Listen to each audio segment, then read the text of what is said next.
Greetings to all my fellow watch enthusiasts on YouTube and Facebook and wherever else this video will be seen and shared. Celine Driver once again, coming to you with another unboxing and review of a watch that is mine, but with a twist. As you can see, this is a watch from a micro brand called, I believe it's pronounced Egard or Egard. I'm going to go with Egard. I hope I'm right. This watch was a gift to me. This was a gift from my father, a little surprise gift, because right around the time he decided to give me this watch, it's Father's Day. So this is right around Father's Day, June 2021 when I'm shooting this video. And he saw this watch online, not terribly expensive watch, but he thought a really good looking watch. And he knew I didn't have too many quote unquote dressy watches in my collection. So he decided to give me a Father's Day gift, which I am a father. It's hard for me to think of my father giving me a Father's Day gift, but there you go. No, I gave him a Father's Day gift too. So,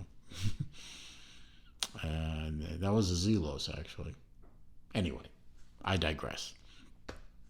Really interesting watch, very very nice looking watch. I thought I would share it with you folks. Now, Egard has many different watches. On their website. I will leave a link down below in the description. This one is the Egard Shade version 2.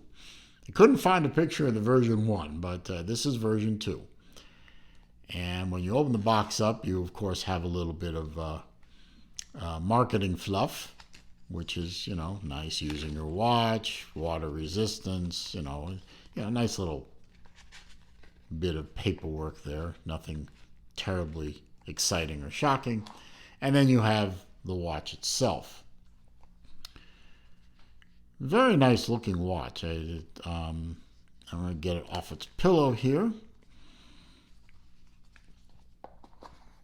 Put that away. I don't need it anymore. There you go. And there we have the Egard, something, Shade version 2. It's a very nice watch. It's a, I don't know how you would describe it really with the dial. I mean, it does have Roman numerals across the top, standard indices across the bottom. That's kind of California-ish, but not as ugly. So maybe a modified California dial. I don't know if this type of dial has a specific name to it, but it really looks good. I'm not sure what the blue up here signifies. The first 10 minutes are in the sort of a cyan blue to match the handset. That may have some significance that escapes me. I don't really know, but it's a nice detail to the watch. And as you can see, it's an open heart watch.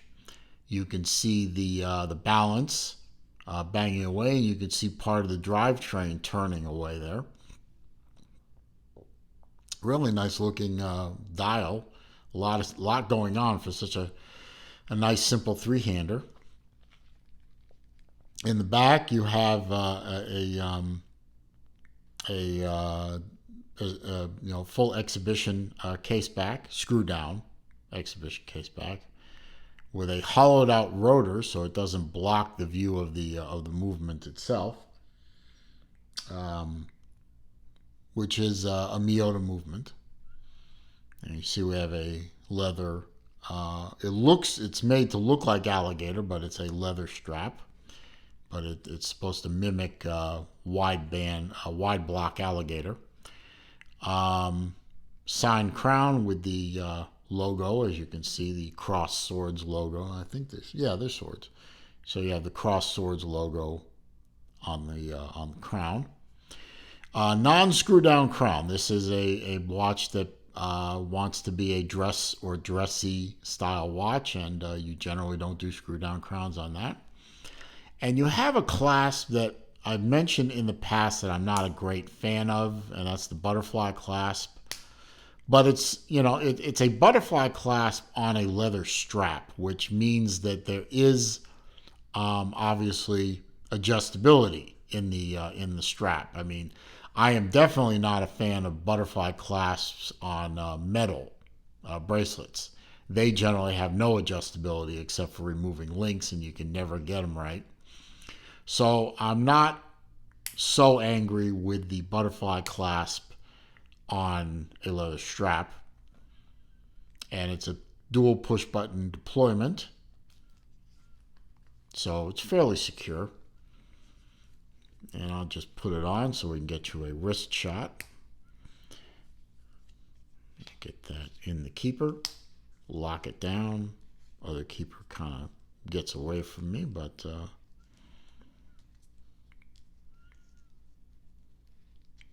there we go. Oh, and it's obviously signed on the clasp too, which is nice.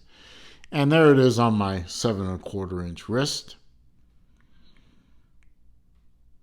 Beautifully done watch. I mean, really, really good looking watch. It fits well on my wrist. It is a sort of a short lug that drops away fairly quickly from the case. So it doesn't have a lot of overhang, a lot of spread this way. Should fit a variety of wrists. And if you didn't like the strap on it or whatever, it uses conventional spring bars.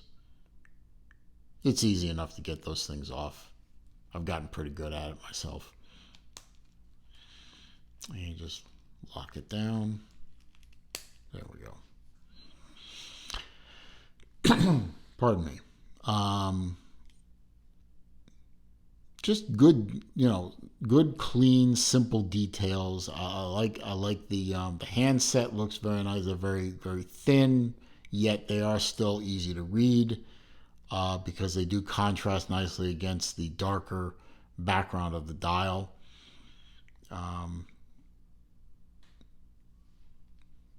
Good polish on this thing. You got a lot of people object to it. I remember when I reviewed my Squale Azure diver, the 1521, that I still have in my collection. And it had the name Squale engraved on the case.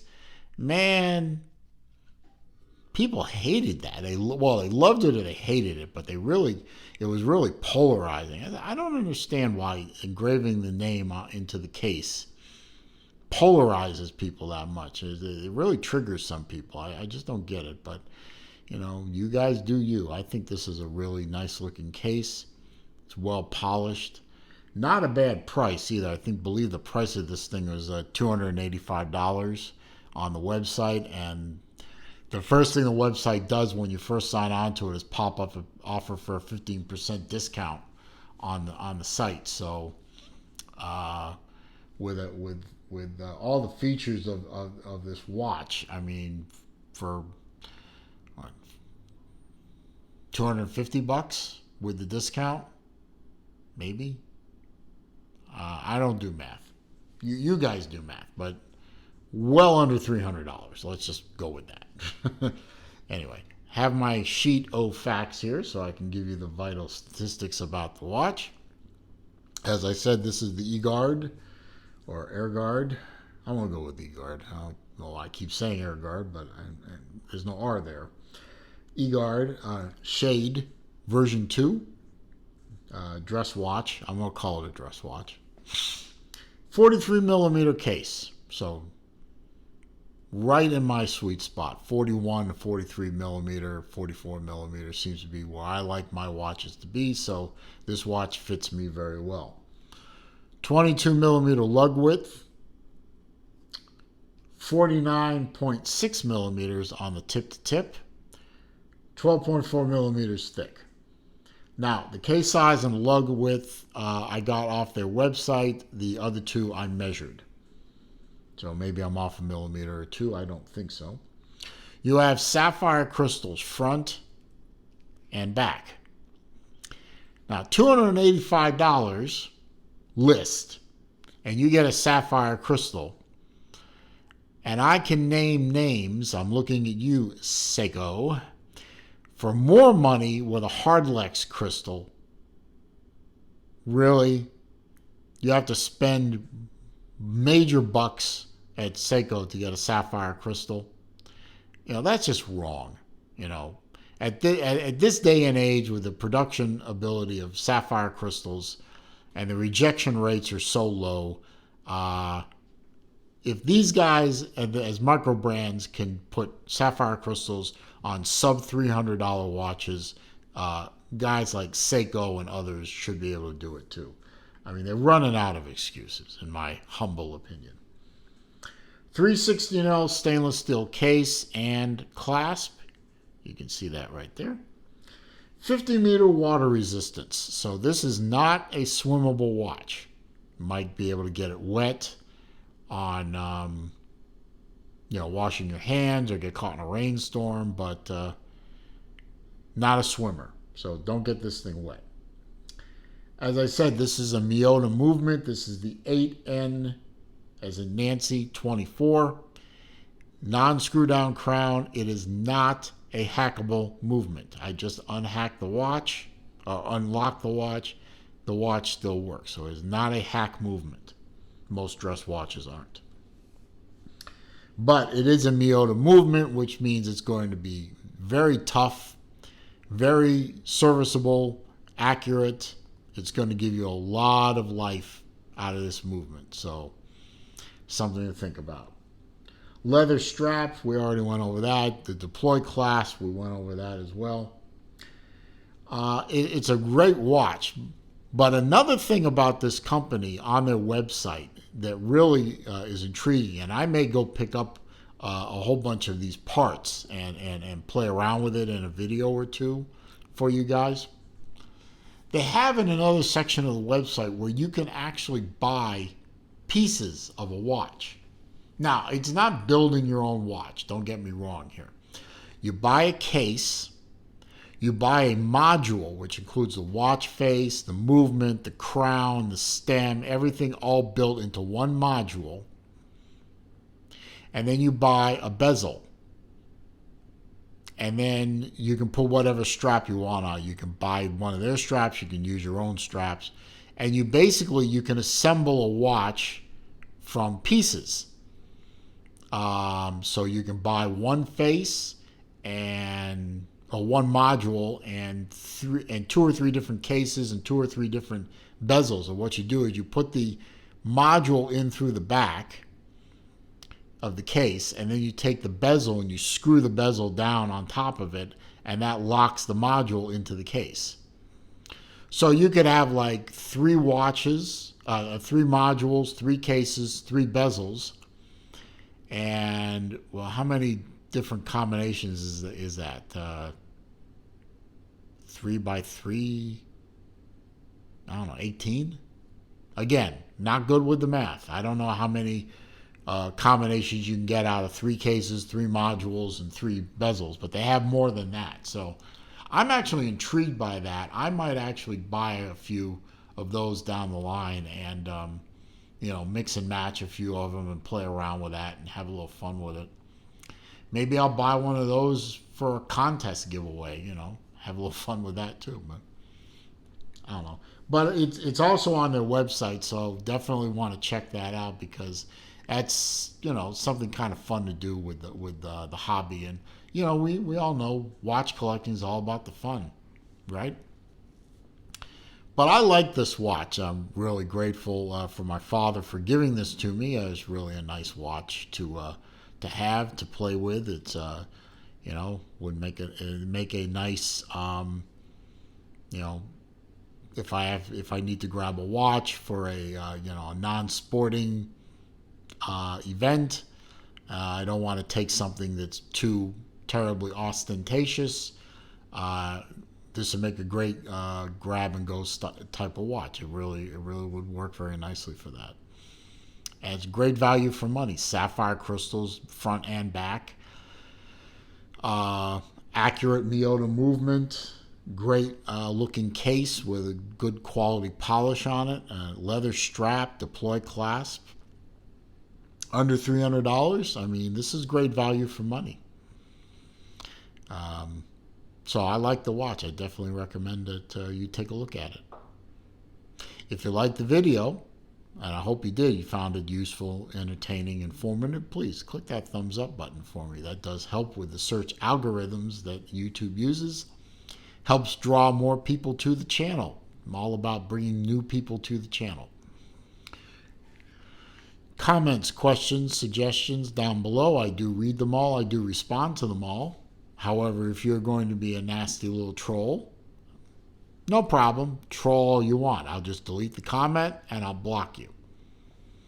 Make as many troll accounts as you want. I'll block as many as you can make.